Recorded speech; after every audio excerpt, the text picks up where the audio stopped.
My son-in-law called me a worthless farmer. Until he learned I owned his billion-dollar company. My son-in-law believed I was nothing more than an aging farmer whose life had been left behind by the modern world. Every time he looked at my worn denim jacket, cracked leather boots, and dusty pickup truck, I could see the same expression in his eyes, quiet pity mixed with open contempt. He never imagined that nearly every acre surrounding the billion-dollar company he proudly managed had once belonged to me, and that I still controlled the future of everything standing on it. The evening he and his wealthy parents tried to pay me to disappear from my own daughter's life, they believed they were buying silence. Instead, they signed the first page of their own downfall. Before I tell you exactly how everything happened, let me know where you're watching from in the comments below. And if you enjoy stories where arrogance meets justice, don't forget to like this video and subscribe. Now, let's begin.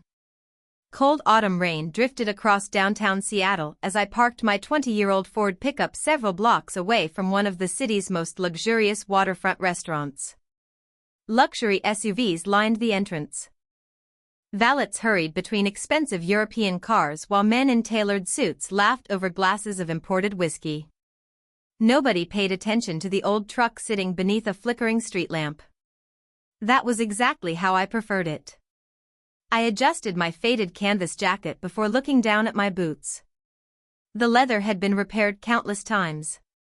The soles were worn smooth after decades spent walking fields instead of polished office floors. People often judged a man within 5 seconds. I had spent years discovering how revealing those first 5 seconds could be. My name is Bennett. I'm 71 years old. Most people believe I spent my entire life growing apples and cherries in the Yakima Valley. That part is true. What almost nobody knows is what happened after those orchards began producing more than fruit.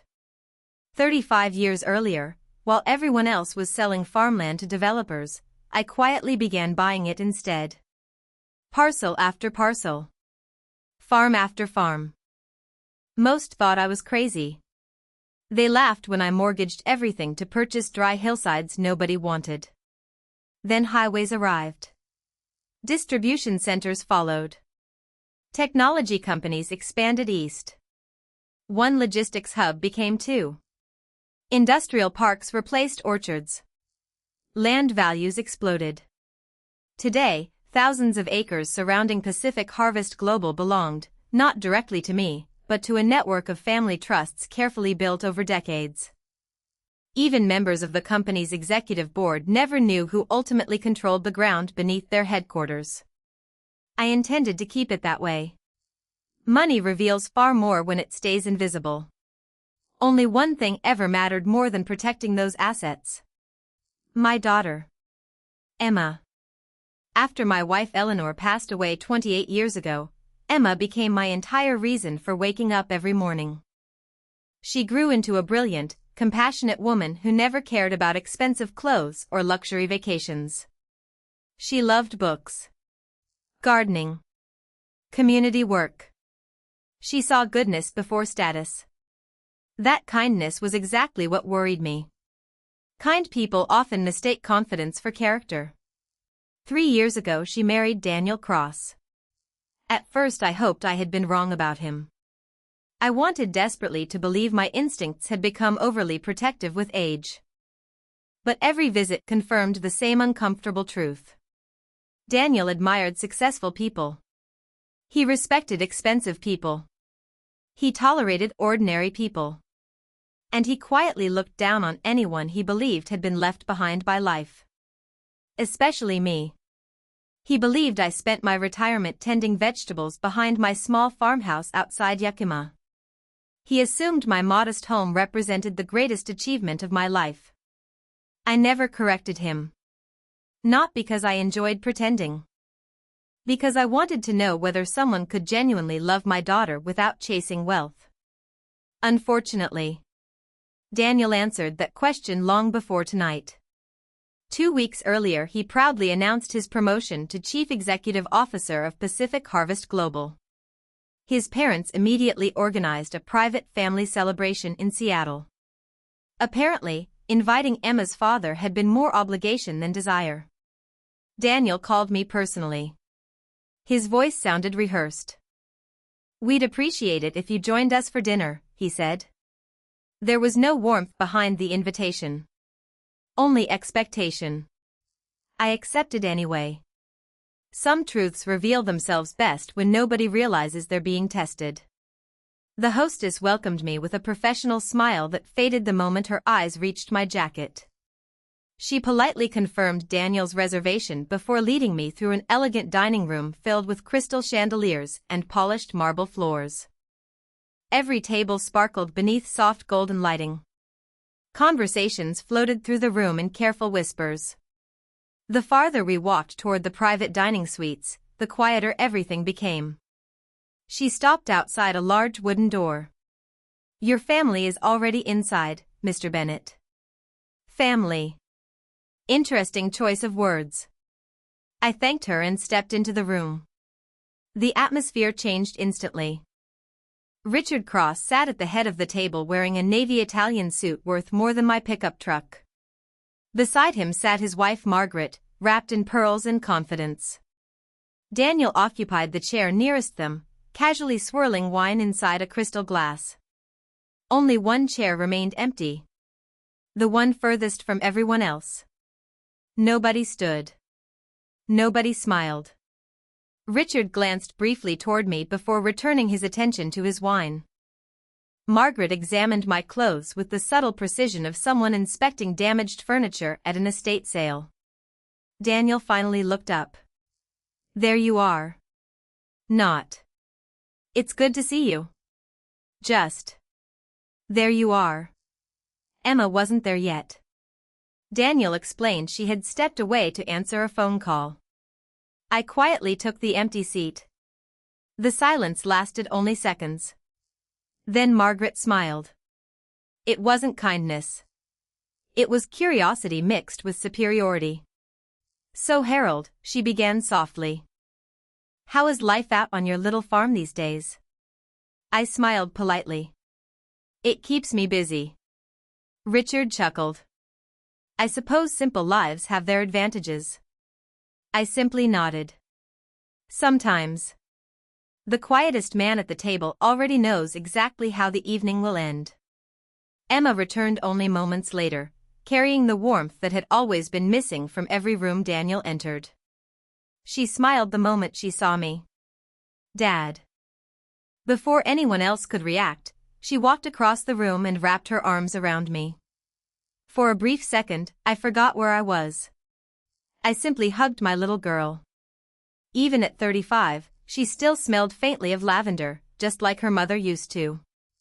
"I'm so glad you came," she whispered. "So am I." Daniel glanced at his watch. "We should order."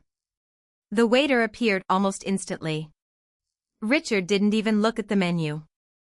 He ordered the restaurant's most expensive dry-aged steak along with a bottle of French wine that cost more than most families spent on groceries in a month. Margaret followed with lobster. Daniel ordered imported Wagyu. Emma quietly chose grilled salmon. When the waiter turned toward me, I smiled. "I'll have the chicken soup and coffee." Richard laughed before I had even finished speaking. "Only soup?" "I've never liked wasting food." Margaret tilted her head. "I suppose farmers have to watch every dollar." Emma shifted uncomfortably.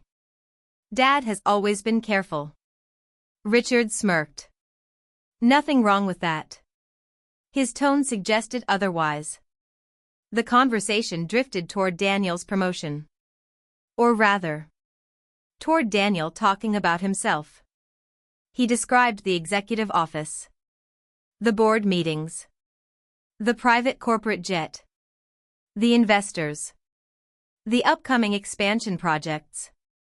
Every sentence seemed carefully designed to remind everyone how important he believed he had become. "I'll be overseeing nearly 12,000 employees," he announced proudly. "The responsibility is enormous." I stirred my coffee. "I'm sure it is." Daniel leaned back confidently. You probably wouldn't understand how complicated corporate leadership has become. Emma looked toward me apologetically. I simply smiled. No, I answered. Probably not. That response seemed to satisfy him. Richard lifted his wine glass. You know, Harold, success today requires a certain image. I looked at him. What do you mean? He gestured subtly toward my jacket. Executives represent companies. They're constantly photographed, interviewed, observed. The people around them become part of that image. I nodded slowly. I imagine that's true. Margaret crossed one elegant leg over the other. Daniel has worked incredibly hard to reach this level. Naturally, we want to protect everything he's earned. Emma frowned. Mom. Margaret ignored her. I'm simply being realistic. Daniel stayed silent. That silence told me more than words ever could. The appetizers arrived. Nobody touched them. Richard folded his napkin carefully before reaching inside his expensive jacket. He removed a thick cream-colored envelope. Without saying anything, he slid it slowly across the polished table until it stopped directly in front of me. The room became perfectly still. Emma looked confused. What's that? Richard smiled politely. Just a practical solution. I rested one hand lightly on the envelope. I don't understand. Daniel finally spoke. His voice remained calm. Open it. I did. Inside rested a certified cashier's check. $50,000. Emma's eyes widened. Daniel? Richard answered instead. We consider it a gesture of appreciation. I looked back at him. For what? Margaret leaned forward. We think it's time you enjoyed retirement somewhere peaceful. Arizona. Montana. Perhaps Idaho. Anywhere you'd like. Emma blinked. What are you talking about? Richard ignored her completely. The money is yours. All we're asking is that you simplify everyone's future. I closed the envelope. I'm afraid I still don't understand. Daniel finally met my eyes. His expression contained neither guilt nor hesitation. You visit too often. Emma stared at him. What? He continued. My position has changed. I'll be attending charity galas, political events, investor conferences. People notice everything. Richard took over. And appearances matter. Margaret sighed dramatically. We're trying to spare everyone unnecessary embarrassment. Emma's face lost all color. Mom. Margaret continued speaking as though her daughter hadn't interrupted. You've built a lovely little life. But Daniel now belongs to a different world. Richard looked directly at me. You simply don't fit into it. Silence. Heavy. Uncomfortable. Emma slowly turned toward her husband. Say something. Daniel didn't hesitate. They're right. Her breathing stopped. What? I've worked my entire life to reach this position. I can't have people asking why my father-in-law still lives on some tiny farm wearing work boots. Emma looked as though she'd been struck. You can't possibly mean that. Daniel sighed impatiently. Emma. Be realistic. My colleagues all come from influential families. They own businesses, universities, investment firms. Then there's. He glanced toward me. This. I folded my hands quietly on the table. What exactly is this? Daniel answered without blinking. A retired farmer. A nice man. But someone who represents the past. Richard nodded approvingly. Exactly. Margaret smiled. The check should provide a comfortable retirement. We simply ask that you stop visiting so often. Birthdays can be handled by video call. Holidays become easier with distance. Emma suddenly pushed her chair backward. No. Everyone looked at her. No. I won't sit here while you talk about my father like he's a problem to be removed. Daniel's jaw tightened. Emma. No. You invited him. You humiliate him. And now you're trying to pay him to disappear? Richard spoke sharply. Young lady. Emma stood. Don't. She looked toward me. I'm so sorry. I gently reached for her hand. It's all right. No, Dad. It isn't. I squeezed her fingers softly. Then I turned toward Daniel. One question. He crossed his arms. What? If your career depended on abandoning your own family, would you consider that success? Daniel didn't even pause. Absolutely. The answer didn't surprise me. But it revealed everything. I slowly placed the envelope inside my jacket. Richard smiled with satisfaction. Margaret relaxed visibly. Daniel let out a quiet breath. They believed I had accepted their offer. They thought the old farmer had finally understood his place. None of them noticed the expression on my face. Because they weren't looking at a defeated old man anymore. They were looking at the man who owned the ground beneath the headquarters Daniel proudly called his company. And before sunrise, everything he believed belonged to him would begin slipping away.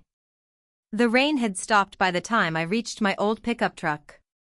Seattle's skyline shimmered across Elliott Bay, reflecting thousands of lights that looked beautiful from a distance.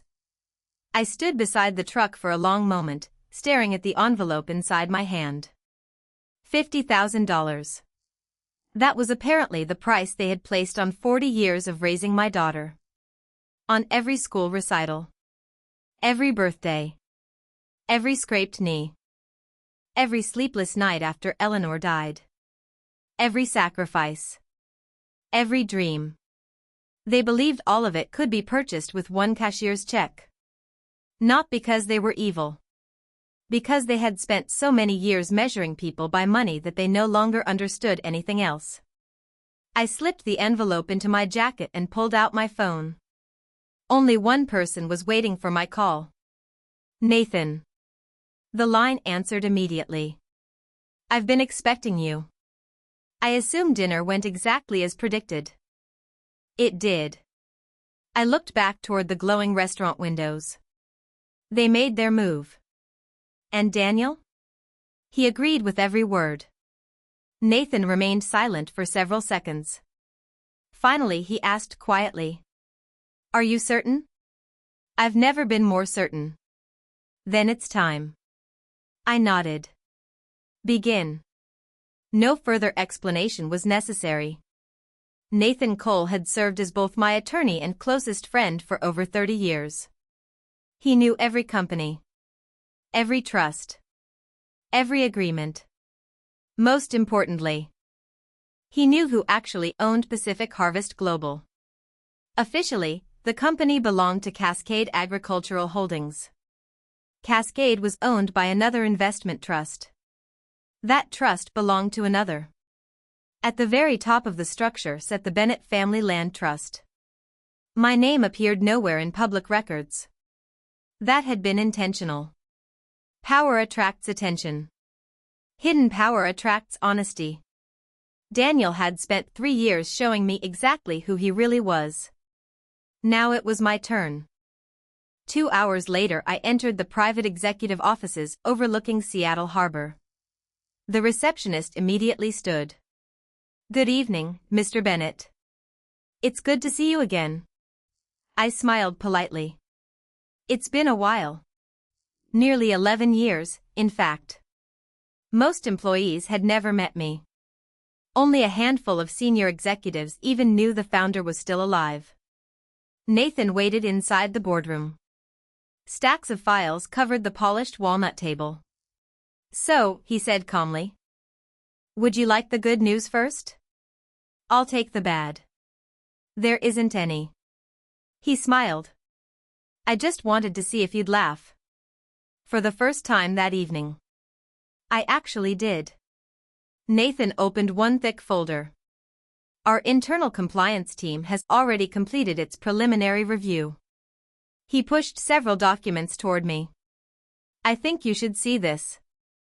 I began reading. Within minutes, my expression changed. What exactly am I looking at? Nathan folded his hands. The reason Daniel wanted you gone. The documents revealed 18 months of unauthorized executive spending. Private aircraft. Luxury resorts. Consulting contracts. Marketing agreements. At first glance they looked ordinary. Then I noticed something. Many payments had been approved without board authorization. Several companies receiving millions of dollars shared nearly identical mailing addresses. One invoice alone totaled $3.8 million. What company is this? Nathan turned another page. It doesn't exist. I looked up. What? It never existed. The room became silent. Nathan continued. We became suspicious 3 weeks ago. Our auditors couldn't verify several contractors. So we started digging. He slid another folder across the table. The shell companies all traced back to one management group. That management group traced back to another investment firm. And eventually, to Richard Cross. I stared at the documents. Richard wasn't simply Daniel's father. He was receiving corporate money. Millions of dollars. Nathan continued. Every fake consulting contract eventually leads to accounts controlled by Richard or Margaret. I leaned back slowly. So Daniel isn't just arrogant. No. He's stealing. Nathan nodded once. Approximately $26 million so far. The words hung heavily inside the room. 26 million. Money meant for employees. Equipment. Farmers. Scholarships. Community investments. Money created by thousands of honest workers. Daniel had treated it like his personal wallet. I closed the folder carefully. When did you discover this? We suspected. Tonight confirmed motive. Nathan pointed toward the envelope still resting beside me. The bribe explains why they suddenly wanted you removed. They're preparing something. I looked at him. What? He opened another document. The merger. Pacific Harvest Global planned to merge with a massive international food distributor within 5 days. Once finalized, executive authority would expand dramatically. Daniel would gain temporary control over billions in assets during restructuring. Nathan's voice remained calm. If he succeeds, he could move another $100 million before anyone notices. Silence filled the boardroom. Outside, ferries crossed the dark water beneath the city lights. Inside, a war had quietly begun. What does the board know? Almost nothing. They trust him. And the merger? Scheduled for Saturday night. The celebration? Nathan nodded. Every major investor will attend. I smiled for the first time. Perfect. Nathan looked at me knowingly. I thought you might say that. I stood and walked toward the enormous windows overlooking the harbor. When Eleanor and I planted our first orchard, we owned 26 acres. Nothing more. Every dollar we earned came from honest work. Neither of us ever imagined those fields would eventually become one of the largest agricultural logistics companies in North America. Money had never been the goal. Security had. I wanted Emma to grow up knowing she'd never worry about survival the way we once had. Instead, that security had attracted someone who loved wealth more than people. I turned back toward Nathan. I don't just want Daniel fired. I assumed. I want every employee to know the company still belongs to people who built it honestly. Nathan smiled. Already arranged. And Richard? And Margaret? Nathan opened one final folder. We've frozen every transaction connected to the shell companies. They simply don't know it yet. I looked down at the frozen account reports. Luxury homes. Investment portfolios. Yachts. Vacation properties. Everything had been purchased using stolen corporate funds. Every asset could now be seized. Nathan quietly asked one final question. When should we tell Emma the truth? I thought about my daughter sitting alone tonight. Probably wondering why her marriage suddenly felt like it was collapsing around her. I slowly shook my head. Not yet. Why? Because Daniel still believes he's winning. And overconfident men always make their biggest mistakes right before they lose everything. Nathan closed the final folder. Then Saturday becomes more than a celebration. I nodded. No. It becomes a reckoning. And somewhere across Seattle, Daniel Cross was probably raising another glass of expensive champagne. Completely unaware that by this time tomorrow, the company he proudly called his empire would no longer recognize him as its CEO. Saturday evening arrived beneath a clear Washington sky. Downtown Seattle glittered with thousands of lights as black luxury sedans lined the entrance of the Grand Meridian Hotel. Reporters gathered outside velvet ropes. Camera flashes illuminated politicians, investors, celebrities, and corporate executives stepping onto the red carpet. Tonight was supposed to mark the largest merger in Pacific Harvest Global's history. According to every newspaper in the city, Daniel Cross was the man responsible for making it happen. Inside the ballroom, crystal chandeliers reflected across polished marble floors. A live orchestra played softly while servers carried silver trays filled with champagne. Large digital screens displayed promotional videos celebrating the company's incredible growth. Every few minutes Daniel's smiling face appeared above the words. Building tomorrow together. I watched from the mezzanine balcony. Not in my old jacket. Not in worn boots. Tonight I wore the dark charcoal suit Eleanor had convinced me to buy years before I stepped away from public life. Perfectly tailored. Simple. Elegant. Nathan adjusted his tie beside me. The FBI arrived 20 minutes ago. They're already inside. I nodded. Good. They're waiting for your signal. Below us Daniel moved confidently through the crowd. He shook hands. Accepted congratulations. Laughed loudly.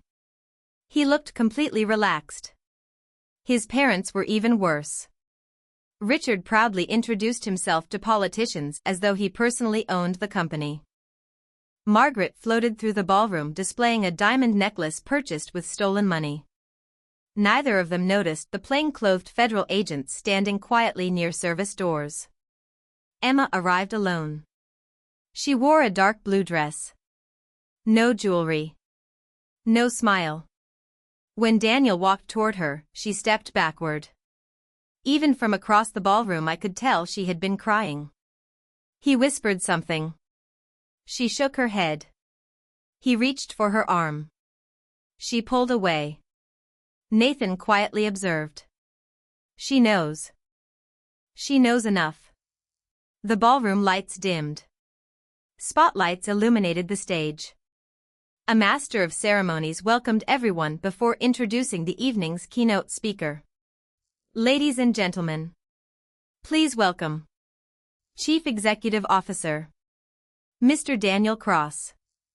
Thunderous applause echoed throughout the room. Daniel climbed onto the stage smiling confidently. He thanked investors, employees, partners, government officials. Then he began speaking about vision. innovation, leadership, the future. Every sentence earned another round of applause. He believed he had already won. When he finished, the audience rose to its feet. Standing ovation. Daniel smiled proudly. Then the ballroom speakers produced a short electronic tone. Nathan stepped calmly toward the stage. Confusion spread through the audience. Daniel frowned. "What are you doing?" Nathan ignored him. He approached the podium. "Ladies and gentlemen, I apologize for interrupting. But before tonight's merger proceeds, there is one mandatory item of corporate business." The room fell silent. Daniel attempted to laugh. "This can wait until Monday." Nathan looked directly at him. "I'm afraid it cannot. As chief legal representative of the majority shareholder, I am legally required to conduct an emergency ownership disclosure." Every board member froze. Daniel blinked. "What shareholder?" Nathan smiled slightly. "The founder." The room erupted into whispers. Daniel forced another smile. "Our founder retired years ago." "No. He simply stopped introducing himself." Nathan turned toward the ballroom in trance. "Mr. Bennett, the floor is yours." Hundreds of heads turned simultaneously. I stepped forward. Slowly. Calmly. Every footstep echoed across the marble floor. People instinctively moved aside. Older executives stared in disbelief. Several board members immediately stood. One elderly director whispered, "My God. He's alive." Richard frowned. "What is happening?" Margaret looked genuinely confused. Daniel laughed nervously. "This isn't funny." I climbed the steps onto the stage. Nathan handed me the microphone. For several seconds, I simply looked across the audience. Then I spoke. "My name is Harold Bennett. 40 years ago, my wife and I planted our first orchard 20 miles east of Yakima. 26 acres. One truck. No employees. Just hope." The ballroom remained completely silent. That orchard eventually became Pacific Harvest Global. Gasps echoed throughout the room. Daniel's smile disappeared. Richard slowly shook his head. "No." I continued. "I stepped away from public life 11 years ago. I transferred ownership into a protected family trust. I wanted this company judged by its work, not by my name." I looked directly at Daniel. "You believed I was merely a retired farmer. I never corrected you. Because character reveals itself when money remains hidden." Daniel's face had become almost white. This isn't possible." Nathan quietly handed me another folder. I opened it. Daniel Cross. "As of 9 o'clock yesterday morning, you ceased serving as Chief Executive Officer." Complete silence. "What?" "Your executive authority has been terminated. You no longer possess access to any corporate accounts." Richard suddenly stood. "You can't do this." I calmly looked at him. "I already have." Daniel rushed toward Nathan. "This is fraud." Nathan handed him a single document. Signed. Sealed. Approved unanimously by the board. Daniel stared at it. His hands began shaking. "No. No. This company is mine." I answered quietly. "No. You only worked here." Then I lifted the second folder. "This one belongs to the Federal Bureau of Investigation." At that exact moment, the ballroom doors opened. More than a dozen federal agents entered. The music stopped. Every conversation died instantly. One agent approached the stage. "Daniel Cross?" Daniel stepped backward. What is this? You are under federal investigation for corporate fraud. Wire fraud. Embezzlement. Money laundering. And conspiracy. Richard grabbed Margaret's arm. We're leaving. No, another agent replied. You're not. Agents surrounded them. Guests stared in absolute shock. Camera phones appeared everywhere. Daniel looked desperately toward Emma. Tell them this is a mistake. She quietly wiped away one tear. Then spoke the words he never expected to hear. I don't even know who you are anymore. His shoulders collapsed. Everything. His title. His reputation. His future. Vanished in front of hundreds of witnesses. As agents placed handcuffs around his wrists. I reached into my pocket. Pulled out the unopened envelope Richard had given me days earlier. And placed the $50,000 check gently into Daniel's hand. You wanted to pay me to disappear. I looked him directly in the eyes. Use it for your first attorney. The ballroom remained utterly silent. No applause. No music. Only the sound of cameras. Recording the complete destruction of the empire they thought they owned. The headlines spread across the country before sunrise. CEO arrested during billion-dollar merger celebration. Founder revealed after 11 years in hiding. Federal investigation shakes agricultural giant. Television stations replayed the ballroom footage for days. Daniel standing speechless. Richard being escorted away by federal agents. Margaret covering her face from the cameras. And one clip, more than any other, captured the public's attention. An old farmer calmly handing back a $50,000 check to the man who had tried to buy his silence. People called it poetic justice. For me, it was simply the truth finally catching up with those who had spent years running from it. 3 weeks later, Pacific Harvest Global held another gathering. This one was much smaller. No reporters. No politicians. No champagne towers. Only employees. Farm managers. Truck drivers. Warehouse workers. Office staff. The people who had built the company with honest work. I stood on the same stage where Daniel had once celebrated himself.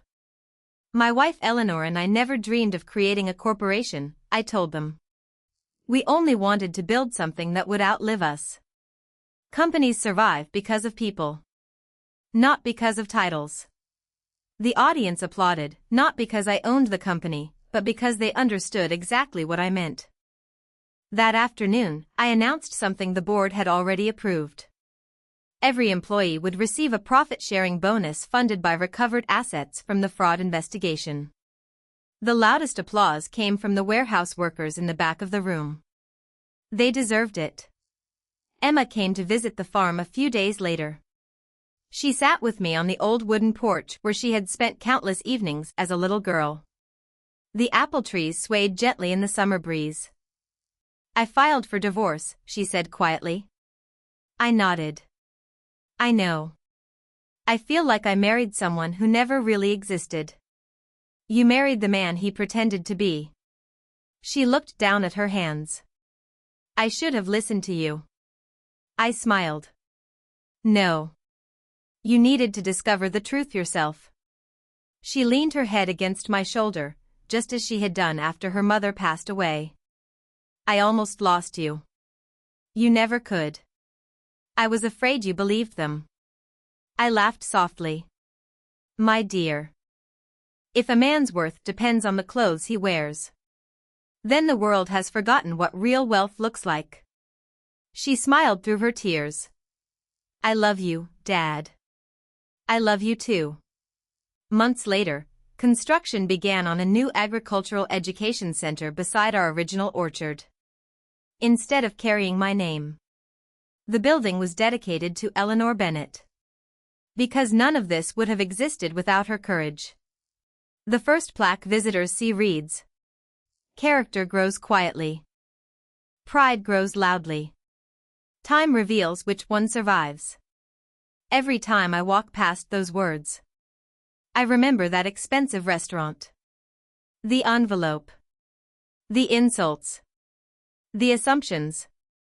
None of those people hated me because I was poor. They hated the version of me they imagined.